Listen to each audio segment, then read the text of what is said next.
مباشرة إلى العرض التالي بعنوان تسهيل التجارة الدولية من خلال تطبيق الاتفاقيات الدولية.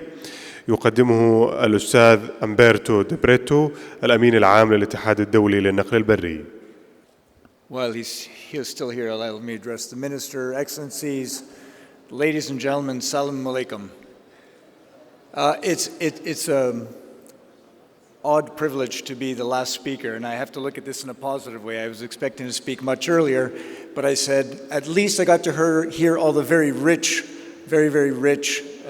contributions that have been made. And I can say that everything I've heard in terms of realizing the Vision 2030 is music to my ears. And I'm very pleased that the IRU can be here to actually help contribute to this. If I may say, there's one thing that I very much disagreed with in what I heard in one of the speakers, and they were saying that we should use algorithms to help us with our fashion choices. I think as an Italian origin person, if I were to use an algorithm for my fashion choices, the Italian government would withdraw my Italian passport. But everything was extremely perfect, and I'm very glad that we can actually contribute.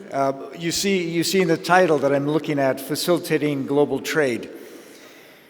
Representing the road transport industry, we need to look at this in a very simplistic way, and what is global trade, and to put our heads around it. And I would invite all of you, and so those who are paying attention, you'll see this as an invitation to join me in Geneva for a cup of coffee. And then I will explain to you, as we're sitting on the lake overlooking the Jet d'eau, that to have a simple cup of coffee requires 29 companies from 18 countries. So we see that even a simple thing like a cup of coffee requires global trade. But why it's important here today is that we've done analyses within the region that show that in terms of road transport, 58% of our transport time is stuck at borders.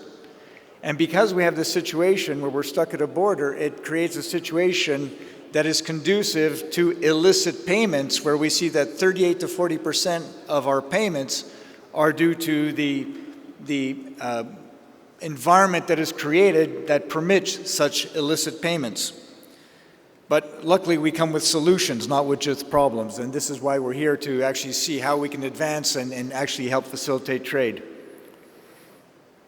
Starting with the fact that the RU was created back in 1948, and we have to ask ourselves, why 1948? Well, 1 year before, the UN decided it was going to try to help Europe get out of its war-torn status and develop instruments to help facilitate movement across borders, because they had to rebuild Europe. And at that point, there were waiting times of up to 2 weeks to get through a border. So a group of countries said, well, if the UN is going to talk about our business, we better create an organization today called the International Road Transport Union, that I represent, to be the interlocutor of the business community with the United Nations and other intergovernmental bodies that are dealing with road transport and trade issues. So we have become, since 1948, over the more than 70 years, the trusted voice of the industry. And 1 year after our creation in 1949, we developed an instrument that actually would help the trucks get across the border instead of in weeks or days, but rather hours, and even in some cases minutes. And this was when the TIR system was created. Later in 1959, it became a UN convention. But of course, in advancing the road transport industry, we champion excellence. We say, what is the best of the best? We share best business practices with the world, so rather than having to reinvent the wheel, you can leapfrog and get to the best practices that exist. Now, we deal with a number of issues at the RU. The most important one, of course, being prosperity, and one of the ways we measure this is we have over 80,000 trucks per month that are using the TIR system and basically delivering prosperity.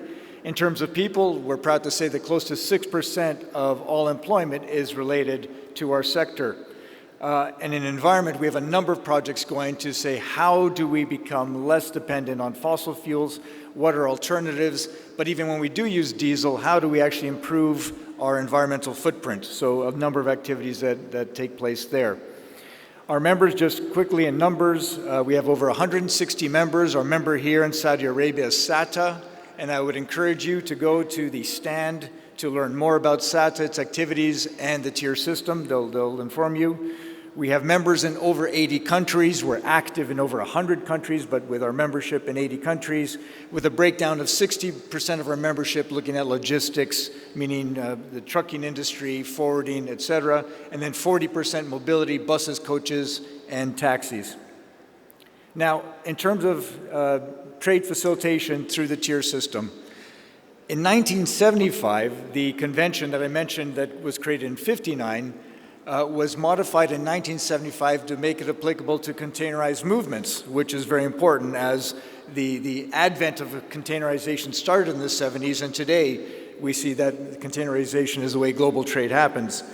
The important part of the TIR Convention is that you need to be on a truck at some point, but we know that everything in this room, everything in your home, everything in your office has been on a truck during its production and distribution. So basically all world trade happens at the beginning and or in the middle by a truck. We also have the Harmonization Convention, which helps customs harmonize how they actually do their inspections. Now, the advantage of the TIR system, there's only one global transit system. We have different national systems, we have different regional systems, but there's only one global system that, through the TIR Convention, allows you to access a host of countries. We have 76, if I could go back, 76 signatory countries, over 34,000 transport operators in the system, and the most important part that is often underestimated, we say it's a great facilitation tool, but it's a great facilitation tool because it's a great tool for security. In the 70 years that we've been running and managing the TIR system, we've not had one major security incident. And knowing that we implemented this in war-torn Europe, where there were enemies trading and wanting to trade, we actually brought trust to the trading system. And we see that this is very much the case in how it can help the region, in particular when we look towards Iraq, and where they very much need security in their trade movements, and this will help Iraq evolve from their current situation. In '75, as I said, it was made applicable to containerized movements, therefore TIR system is intermodal. To understand the TIR system, let me put it in very simplistic terms. We're in Riyadh and we want to go to Geneva. The system works that you would have your goods inspected here in Riyadh at a customs point here in Riyadh. The container would be sealed, and between Riyadh all the way to, for example, Geneva, every border that would be crossed, the container would not be inspected, would not be open, and there's a guarantee that would be provided all the way to the end. You'll see here in the slide that there's a €100,000 guarantee per movement. Every year we issue 200 billion euros in guarantees to customs authorities around the world. When I took over as Secretary General, my hair was somewhat darker. It's now becoming gray. This is why. Because of the financial guarantees that we give, which sometimes keep me awake at night. The good news, though, is that we have very, very low claims, and as such, I still have some hair, although it's going gray. Here we see a map in the light blue where you see where TIR is operational. If you go to the SATA stand, you'll see a very clear map showing where you can use TIR. This map is a little bit different. It shows which countries are contracting parties, such as Canada, the United States, and the other countries where we are currently implementing, including Oman, although in Saudi Arabia we expect in the coming weeks it will be operational. But then you also see in South America and in Africa the countries that are interested as well in joining this global transit system. Here we see the pillars of the TIR system which render it so secure. First and foremost, that we have secure vehicles and containers. You can't just use any vehicle, any container. It has to actually be in the system and inspected by the customs authorities and by our association. Of course, we have the International Guarantee System that is run by the IRU. We have a TIR carnet, which is a document that cannot be copied, and today we're moving towards completely electronic documentation. The most important part about facilitation is that there is mutual recognition of the inspection. So if you have an inspection that is done here in Saudi Arabia, when you get to Geneva, the Swiss authorities accept the inspection that was done here. There is that mutual recognition of those inspections. It's a controlled access. It's not like when you go to Paris and you buy a metro ticket, you just buy it and you can have access. No, you have to be accredited into the system. It is an AEO program as such. So just because you want to join doesn't mean you can join. You have to have all the qualifications to join, to be accepted by your peers, and to be accepted by your government. What keeps, again, the hair on my head is the fact that we have safe tier and electronic data exchange. So if you want to try to cheat the system, you can try, but we'll catch you right away. And that's what makes the system so secure. You cannot mess with the system. We catch you in real time. The good news, and as we've heard the mention of TIR 2 times, and we heard the last question was, will 2020 be the year where we bear fruit? I believe yes. I believe 2020 will be the year that by implementing TIR this year, by next year we'll bear the fruits in the Kingdom of Saudi Arabia, in seeing that our waiting times will drop from weeks to days, not only to hours, but even to minutes, where trucks will basically be able to go right through and will greatly facilitate movements and will put in place the conditions for the kingdom to become a transit and logistics hub. Now, there are many players, of course, involved in this. It's all a matter of public-private partnership. I'll share a story with you. I once was sitting on a plane and I had the late Secretary General Kofi Annan of the United Nations, and he was actually quite familiar with the TIR system, which surprised me. And he was thinking back, and he said, but wait a minute, this is the first example in UN history of public-private partnership. The private sector, as represented by the RU, working with the UN and working with customs authorities, it was the first true PPP in the history of the United Nations. So we're quite proud of that we actually laid the path of what PPPs would look like in the future. There are a number, of course, of contractual agreements that have to happen to make the system work. Customs with the National Association, SATA, SATA with the TIR carnet holders, SATA with us with the insurers to provide to be able to provide the guarantee, and then ultimately SATA with the TIR holders, and the whole system then works by everybody knowing what their duties, what their responsibilities, and their liabilities are, which keeps the system functioning well around the world. Now, of course, the instrument is only good if it provides added value, and there are a number of areas where there is great added value beyond the security. And firstly, it simplifies and harmonizes procedures. So no matter where you go in the world, if you use the TIR system, it's the same procedure, the same system everywhere you go, so there are no surprises. How you would use it in Kyrgyzstan or how you would use it in Poland would be exactly the same way as you would use it in Saudi Arabia. There's one document, one system recognized globally, and one set of procedures from origin to destination. The cross-border facilitation is evident as long as the customs authorities put in place a dedicated lane where we would send pre-declarations to the customs, and at every customs point, so from origin to destination, the customs can do their risk assessment of saying, is there anything suspicious in this movement? And 99.9 times out of 100, the answer is no, we know these people, they can continue. Customs always has the sovereign right to stop a truck and open and investigate, but in most times, because it's using the TIR system, there's no need to do so. Of course, this saves great time. Time is money. When we look at what it costs for us to be stuck at the border, and I've mentioned the figures before, it's huge amounts of money which can render an economy uncompetitive, will render businesses uncompetitive if all your time of your goods is spent at a border instead of getting in the hands of your consumers so that you can collect the cash. Again, in terms of predictability, you know in advance if customs accepts the movements through the pre-declaration. They say, yes, you can come and therefore you can speed through. And everybody applies the same rules in that sense.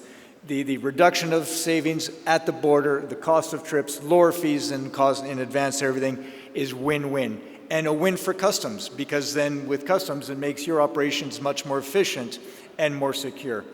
And of course, you have the guarantee that if anything goes wrong, that the IRU will step in and pay any lost customs and excise duties.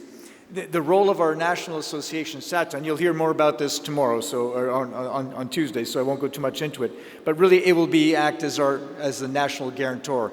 SATA will be the organization that chooses from amongst you who will be the AEOs.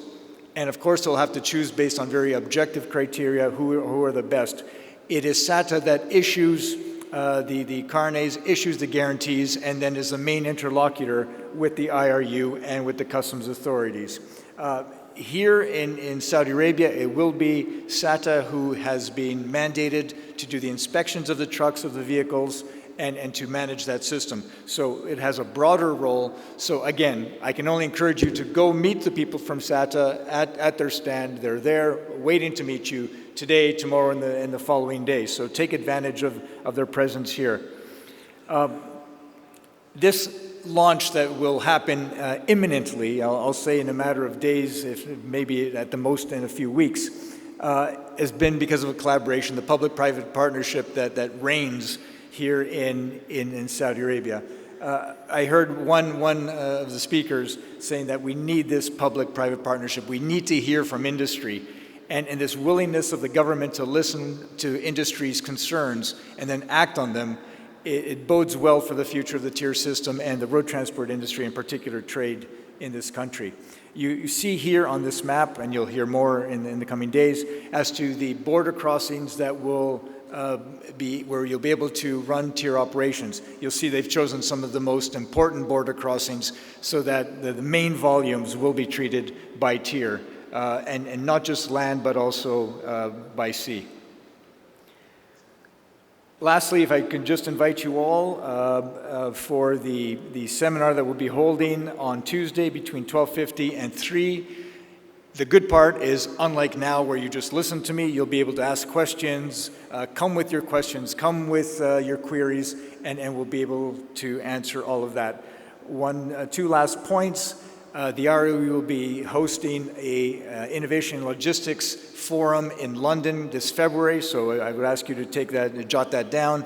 And more importantly, in Berlin in October of 2020, we'll be holding our World Congress. And I think it would be interesting to have a large delegation from Saudi Arabia to come and share your experience and tell them how 2020 was the year that TIR delivered your fruits and all that you were hoping to achieve.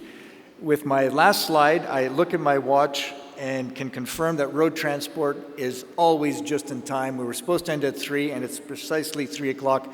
Thank you for your attention, for staying to listen to this. Thank you very much.